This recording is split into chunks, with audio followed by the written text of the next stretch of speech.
people you love. I knew I need a change. I started to be more my own person and less like all of them. I stopped pretending to care about all the gossip.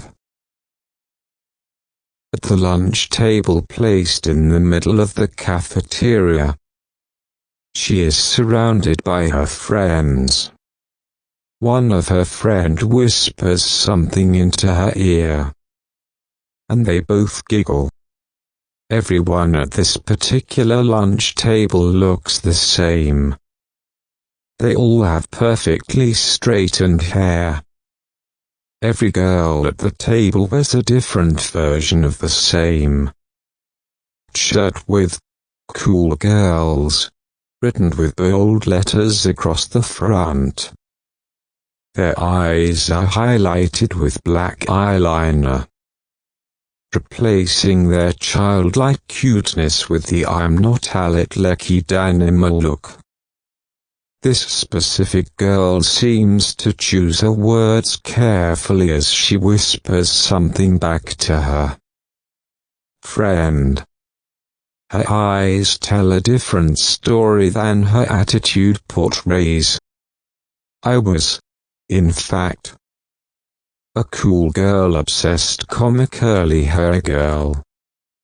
I cared way too much about what other people thought and way too little about what I thought. Today, I am completely different from how I was back in school. How did I make this transformation? It was an ordinary day at school. I was walking down the corridor with one of my friends. She was eagerly telling me a story about a girl and her boyfriend.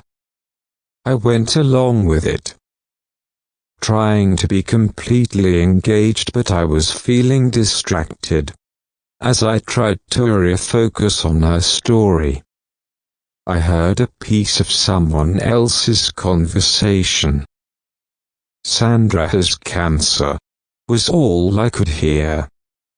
Sandra, who had barely been at school for the past 2 weeks, had cancer.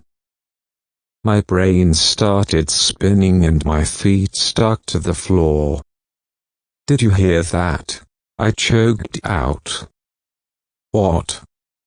she asked, annoyed that I had interrupted her. "Sandra has cancer." "Oh, that's really sad," she mumbled. We walked in silence for some time and then we went to our different classrooms. As I sat in the class that day, my mind was not at peace. I cannot describe what was happening that day, but something was changing inside me. While going through my normal routine, my mind was disturbed. Sandra was not one of my good friends. The only connection we had was that our lockers were next to each other. I sometimes told her I liked her shirt. She once asked me if she could borrow a pen from me. That was the extent of our relationship. She started showing up at school less and less until she stopped showing up at all. I began searching for her in the halls and then making excuses for when I didn't see her at her locker. I convinced myself she was just staying late after class. After a few weeks of no Sandra,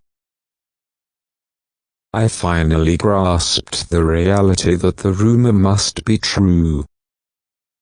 I stopped making excuses for why she wasn't there. But ever since I had overheard that conversation in the corridor, the way I looked at everything was different. I started to be irritated by the stories and whispers that went around the lunch table. One day I asked myself, why am I even hanging around these people? If I got cancer and died the next day, I wanted to be at complete happiness. So I decided to be around people who made me completely happy. Sounds kind of obvious, but it's something so many of us overlook. The girls I hung around with in school weren't all bad. A few of them were genuinely nice, but were influenced by some of their friends. I knew I needed a change.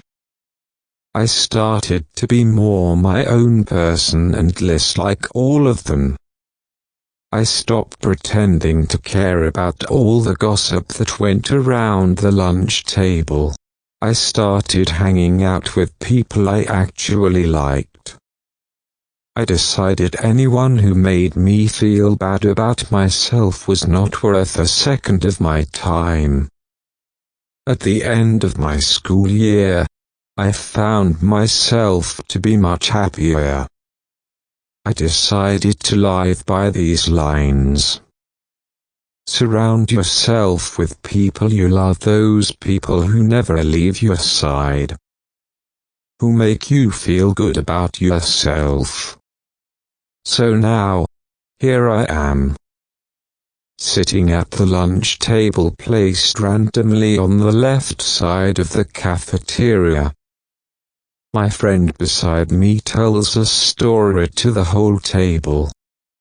We all burst out laughing, not caring how loud we are or how ridiculous we look when we are laughing so hard. My friend and I look completely different, unaware of what our future holds, yet prepared for whatever comes next. Thank you for watching.